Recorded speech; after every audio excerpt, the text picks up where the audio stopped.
Olá pessoal, tudo bem? Bom, agora que a gente já viu um pouquinho, né, sobre os diferentes tipos de camadas, né, as pilhas de protocolos e tudo mais, agora a gente vai começar a estudar aqui um pouquinho sobre diferentes protocolos, né? E aí a gente começa, dentro da camada de aplicação, a ver um pouquinho sobre o protocolo HTTP. O HTTP, só para vocês terem, né, uma referência fácil aí, é o protocolo que é utilizado na web, né? Então, toda vez que vocês abrem um navegador e acessam um endereço qualquer, você está utilizando o protocolo HTTP. Então, o objetivo dessa aula aqui é dar uma ideia geral sobre como esse protocolo funciona, né, e suas principais características. Bom, então, dando uma visão geral aqui, o HTTP, né, ele é uma abreviação ali, um acrônimo para Hypertext Transfer Protocol, né, ou seja, protocolo de transferência de hipertexto, que nada mais é do que a transferência, né, dos recursos necessários para a gente visualizar as páginas web. Esse protocolo ele é definido, né, principalmente nas RFCs 1945 e 2616. Né, a gente viu que RFC são aqueles documentos onde o pessoal especifica, né, detalhes dos protocolos, né, então toda a parte de funcionamento dele, as características, objetivos, enfim.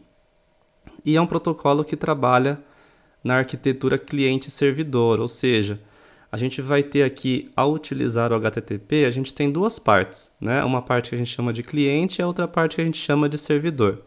Então, quando você usa um navegador para acessar, né, uma página qualquer, no caso ali, o seu navegador seria o cliente e a máquina, né, o sistema que hospeda aquele recurso que você está acessando é justamente o servidor.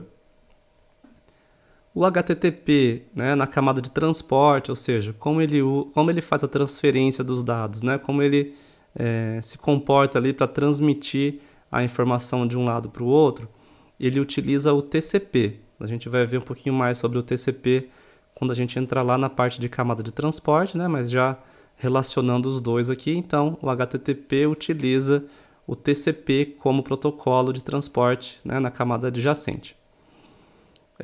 Então, como ele utiliza o TCP para garantir, né, toda a parte de entrega de dados, né? Então, lembra que o TCP ele é um protocolo orientado à conexão e ele cuida de todos os problemas que podem ocorrer ali durante a transmissão, né, do pacote que sai da sua aplicação ali, do seu computador até chegar no servidor. Então, se houver alguma perda de pacote ou se não, de repente, os pacotes chegam fora de ordem, o TCP que é responsável por tratar, né, esses problemas. Então, o HTTP ele não precisa se preocupar com nenhuma parte, né, sobre esses problemas. Então, ele delega para o TCP essa responsabilidade de garantir a entrega dos dados. Além disso, vale lembrar que o HTTP ele não mantém nenhuma informação sobre os clientes. Tá? Então, a gente chama isso daqui de protocolo sem estado. O que isso significa? Quer dizer que o HTTP por si só ele não sabe, por exemplo, que você acessou a página index.html há 10 minutos atrás e agora você está em outra página chamada cadastro. Tá? Isso daí para gente. Mas como que os servidores sabem, né, quando um usuário fez login ou por onde que ele navegou e tudo mais?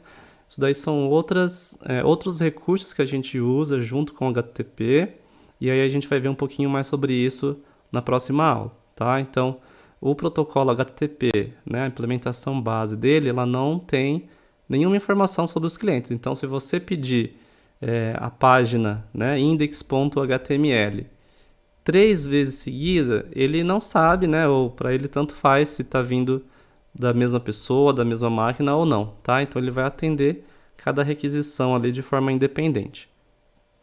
E aí um pouquinho sobre a terminologia. A gente tem alguns conceitos, né, que a gente utiliza quando a gente fala de web e HTTP. Então, a gente começa ali como página web, né? Então, uma página web, ou também, né, você pode chamar de documento web, ou simplesmente documento, ela consiste de objetos, tá? E aí, o que seria um objeto? Objeto é nada mais, nada menos do que um arquivo que é endereçado por uma URL única, tá? Então, Objeto você pode associar com um arquivo, e aí esse arquivo pode ser um arquivo HTML, né, que é responsável por manter ali a estrutura da página, pode ser um arquivo CSS, né, que cuida da parte de estilos, um JavaScript, uma imagem JPEG e por aí vai. Então, cada um desses elementos únicos, né, são chamados de objetos. E aí esses objetos eles são endereçados, ou seja, eles são referenciados utilizando uma URL única, né? Então cada objeto tem a sua própria URL.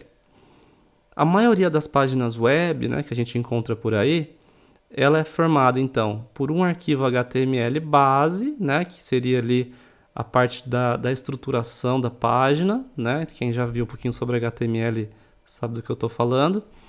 E aí esse arquivo HTML ele vai referenciar, né, ele vai utilizar outros objetos do servidor ou até de páginas externas, né? Então, quando eu utilizo ali um documento HTML, eu posso incluir um arquivo CSS para cuidar da parte de visual. Eu posso incluir um arquivo JavaScript, né, para deixar a página mais dinâmica. Então, geralmente você tem esse cenário, né? Então, um arquivo HTML base e vários outros objetos referenciados.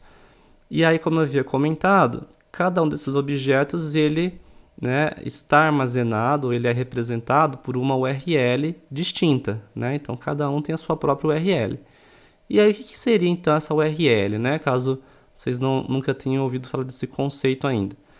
Então a URL ela é aquele endereço, né, que vocês vão observar ali no navegador quando você acessa ou está navegando em algum site. E a URL ela é composta por dois componentes, então ela tem duas partes. A primeira parte é o hostname do servidor, ou seja, o nome, né, a localização, o site que você está acessando. E depois ali, onde começa com a barra, né, e tem todo um caminho ali, geralmente que a gente observa, aquele ali seria o caminho do objeto, tá? Então nesse exemplo, né, quando eu acesso lá http://www.meusite.com.br/perfil/imagem.jpg. Então, nesse caso, a gente tem ali o protocolo que está sendo utilizado, que é o HTTP. Depois vem o hostname do servidor, né? Qual que é o nome do servidor que eu estou acessando? Então, nesse caso, vai ser www.meusite.com.br. E aí, dentro desse servidor, né, aonde está o recurso que eu estou acessando? Né? Onde está o recurso que eu quero visualizar? Então, nesse caso, está dizendo ali que está em /perfil/imagem.jpg.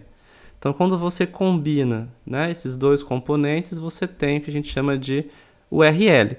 Então, cada recurso, né, que você tem hospedado no seu servidor web, ele vai ser representado por uma URL diferente. Então você poderia ter ali uma imagem 2.png, por exemplo, né? Cadastro.html, enfim. São todos exemplos de URLs válidas. E aí então, né, o nosso protocolo HTTP, como ele funciona no modelo ali de cliente-servidor, então você vai ter geralmente ali um servidor web, né? É uma aplicação que é responsável por atender às requisições, né, dos clientes, ou seja, várias pessoas, né, vários dispositivos querem acessar recursos, né, de um site e então, né, tem que ter alguma aplicação ali responsável por gerenciar essas requisições, verificar se os usuários podem ou não acessar determinado recurso, enfim. Então a gente tem, né, essa aplicação que a gente chama de forma geral ali de servidor web. E aí tem vários tipos, né? Um deles aí bastante conhecido é o Apache, né? Então Apache seria, né, o nome do programa, o servidorzinho lá, que é responsável por fornecer, né, por disponibilizar essas páginas web. E aí você tem os diversos clientes que interagem então com esse servidor. Então pode ter lá um PC rodando o Internet Explorer, né, o Google Chrome, enfim. Então esse cliente ele faz uma requisição HTTP e aí o servidor trata essa requisição e retorna com uma resposta HTTP, né? Então a gente tem esses dois tipos de mensagens principais, a requisição e a resposta. E outro cliente, de repente ali rodando um Linux, né, um Firefox, então se encontra ali na mesma situação. Então ele vai fazer requisições web e vai receber como retorno ali uma resposta HTTP do servidor. O HTTP, né, esse protocolo, ele pode usar o que a gente chama de conexões persistentes ou não persistentes. Então imagina o caso onde você vai acessar uma página, né? Então você acessa lá um index.html e esse arquivo HTML de repente ele faz referência ali a um arquivo CSS, JavaScript, várias imagens, né? Enfim. Se o HTTP estiver utilizando o modo de conexões persistentes, o que vai acontecer é que o seu navegador vai estabelecer uma única conexão com o servidor e utilizando essa mesma conexão, ele vai solicitar esses vários arquivos, né, que ele precisa.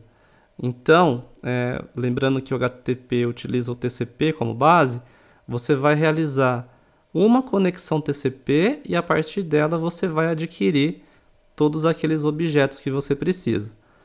Caso o HTTP esteja no modo de não persistência, né, ou conexões não persistentes, então nesse caso o seu navegador precisaria criar uma nova conexão TCP para cada um dos objetos, né, que ele precisa baixar para sua máquina para poder visualizar esse conteúdo. Então, se a página tivesse lá 50 imagens, no caso da conexão persistente, ele ia fazer uma conexão e a partir dela ia solicitar essas 50 imagens. No caso de conexões não persistentes, ele criaria 50 conexões diferentes para adquirir esses mesmos objetos.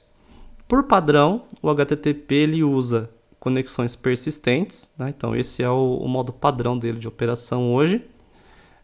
Porém, tá, os clientes, né, ou seja, tanto quem faz a solicitação do recurso quanto o próprio servidor web, né, que está armazenando esses recursos, eles podem ser configurados para usar conexões não persistentes, tá? Então tudo isso pode ser também facilmente configurável.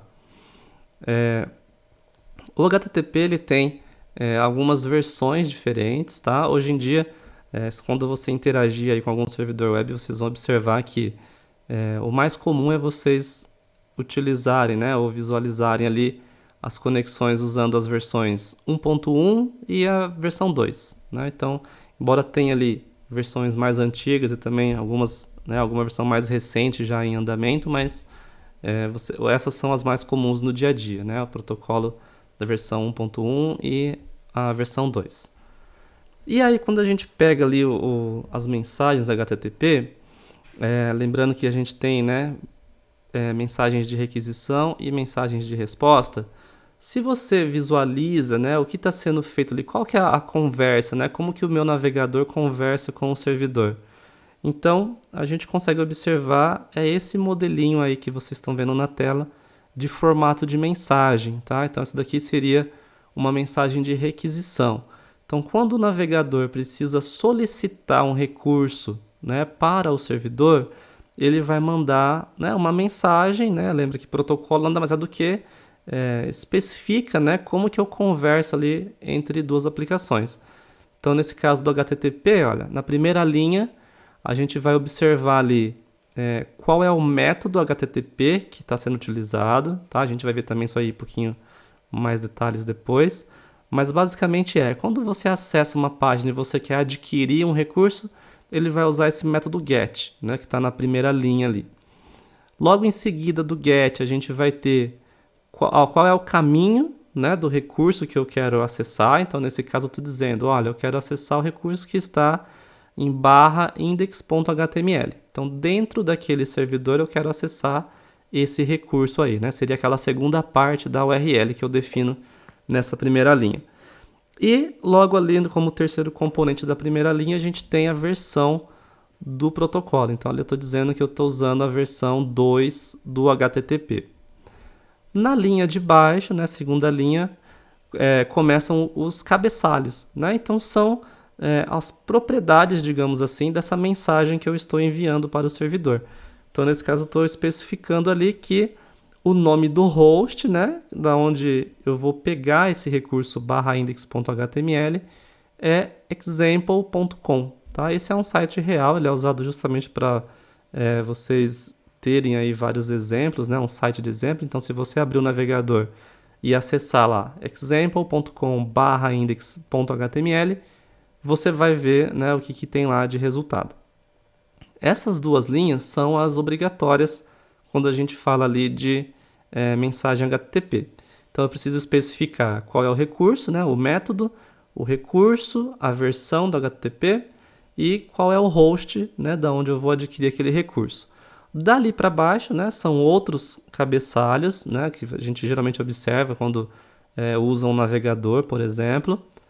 Mas se você faz uma requisição manualmente, né, usando um outro tipo de ferramenta, nem sempre você vai observar todos esses cabeçalhos. Nesse caso eu estou utilizando o cabeçalho User Agent, tá? Esse cabeçalho ele é utilizado para reconhecer, né, para especificar o tipo de aplicação cliente que está solicitando. Então, esse daqui no caso seria um navegador, né, um Google Chrome, por exemplo. E aí ele manda, né, uma string específica ali que varia de acordo com o navegador e com a versão que você está usando. Depois, na linha 4, a gente tem o cabeçalho accept, que é que tipo de recurso que eu posso aceitar como resposta. Né? Isso daí tem também, né, vários detalhes que a gente pode ver mais para frente, mas ali ele está basicamente especificando que ele pode aceitar uma página HTML, uma página XML, imagens, enfim, esse tipo de coisa. Depois ele representa, né, o tipo de codificação que ele pode aceitar, né? Então esse accept tracinho encoding da linha 5 e a linguagem, né, que está sendo passada ali também, né, a accept language. Mas vale lembrar que isso pode ou não ser levado em consideração pelo servidor, tá? Então, por exemplo, se o servidor ele tem suporte, né, a várias linguagens, então ele pode usar essa informação, né, por exemplo, do accept language, para retornar, nesse caso, a página em inglês para o usuário. Né? Agora, por exemplo, caso o servidor não tenha a página em inglês, mesmo assim ele poderia retornar um conteúdo padrão. Tá? Então, esses cabeçalhos nem sempre, né, eles vão forçar que o servidor, né, realmente retorne levando tudo isso em consideração, tá? Isso aqui seria mais um pedido, né, digamos assim. Então ele fala assim, essas são as minhas preferências e aí cabe ao servidor responder de acordo ali com o que ele tem ou como que ele funciona. Do outro lado, né, então, assim que a requisição vai até o servidor, então a gente vai obter uma resposta. Então aí a gente tem também um modelo bem específico da resposta. Então, no caso de uma mensagem de resposta HTTP, na primeira linha a gente vai ter a versão do protocolo, né? Então vai ser a mesma que foi solicitado, caso seja compatível. Então está dizendo que a resposta veio ali no formato HTTP versão 2. E aí depois a gente vai ter um código e uma mensagem que representa, né, o estado da requisição. Então a requisição ela foi feita corretamente, né? Eu encontrei o recurso para retornar para o usuário, houve algum erro. Então esse tipo de dados, isso aí vem nessa primeira linha. Então você vai ter um código e vai ter uma mensagem, né, que seria um texto mais descritivo ali sobre esse código. Então nesse caso retornou o código 200 e a mensagem dele é ok. Tá? Essa mensagem é retornada sempre que você consegue recuperar aquele objeto com sucesso. E aí, né, novamente, vem uma série de cabeçalhos, tá? Isso daí indica, né, coisas específicas sobre esse arquivo e sobre o tempo, né, que ele foi requisitado. Então, por exemplo, ali na linha 6, a gente tem o campo date, né? Ali está especificando a hora, né, que essa resposta chegou para mim. Tá? Então, ali foi lá, 2 de outubro de 2022, 9 horas da noite, né, e 1 minuto. A gente tem ali também, por exemplo, na linha 9, o cabeçalho last modified, né? E ali está dizendo, então o tempo que esse arquivo foi modificado no servidor pela última vez. Então, nesse caso, a gente pode observar ali que foi modificado, né, lá em 2019, dia 17 de outubro. Então, é a data do arquivo que consta lá da última modificação dele. A gente tem também na linha 10, né, um cabeçalho chamado server. Esse cabeçalho ele é utilizado para indicar que tipo de servidor web que está me retornando esse recurso, né? Então, muitos servidores web retornam esse parâmetro, né, esse cabeçalho. Então, ali você tem também a especificação dele, né? Então, ele seria análogo ao nosso user agent. Então, o nosso cliente, quando ele faz a requisição, a gente pode enviar com aquele user agent, né, para indicar qual é o tipo de programa que está solicitando. E o servidor também, quando retorna, ele pode indicar, né, por exemplo, se é um Apache, um Nginx, ou se não, nesse caso, um ECS, tá? Então, isso daí é para a gente ter noção, né, ou ter conhecimento sobre o servidor que está lá do outro lado. E aí, depois desses cabeçalhos todos, a gente tem o conteúdo do arquivo, né? Então, nesse caso, como era uma página HTML, olha, se você olhar ali da linha 15 em diante, seria o documento HTML que veio retornado ali para nós, tá? Então, é assim que funciona o protocolo HTTP de forma geral. E aí, né, só para a gente visualizar isso daí de forma mais organizada, digamos assim. Então, na requisição, né, conforme eu havia comentado, ó, a gente tem lá na primeira linha, é a linha de requisição, né? Então, você vai ter o método, um espaço, a URL, outro espaço e a versão do protocolo, né? Esse CRLF representa uma quebra de linha, né? Então, seria um enterzinho ali se fosse um arquivo texto. Depois vem, então, as linhas de cabeçalho, né? E daí tem aquele formato. Nome do cabeçalho, 2 pontos, espaço e o valor dele. Depois vem uma linha em branco e depois vem ali o corpo, né, da requisição para os casos em que isso se aplica. No caso de GET, isso não se aplica, mas tem outros tipos de mensagens, né? Por exemplo, o método POST, que a gente geralmente usa quando você está submetendo algum recurso para o servidor. Aí sim, nessa parte ali de baixo seria, né, o conteúdo que eu quero submeter. Por exemplo, quando eu faço um cadastro numa página web, então eu insiro os dados e eu preciso mandar esses dados para o servidor. Então, nesses casos, geralmente você vai usar o método POST, HTTP, e aí ali no corpo vão então os dados que foram fornecidos ali no formulário.